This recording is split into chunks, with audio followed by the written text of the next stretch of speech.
বুঝতেছি না দেখতেছেন না আপনাদেরকে বিবেক নাই বিবেক মরে গেছে তাহলে ঘরের মধ্যে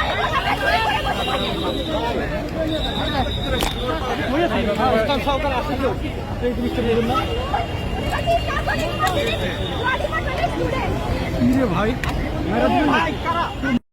পুলিশ দিয়ে আন্দোলন বন্ধ করা যাবে না, গুলি করে আন্দোলন বন্ধ করা যাবে না, হামলা করে আন্দোলন বন্ধ করা যাবে না, মামলা করে আন্দোলন বন্ধ করা যাবে না, পুলিশ দিয়ে আন্দোলন বন্ধ করা যাবে না, গুলি করে আন্দোলন বন্ধ করা যাবে না। দিয়েছি তো রক্ত আরো দেব রক্ত, আরো দেব রক্ত দিয়েছি তো রক্ত, রক্তের বন্যায় বেঁচে যাবে অন্যায়।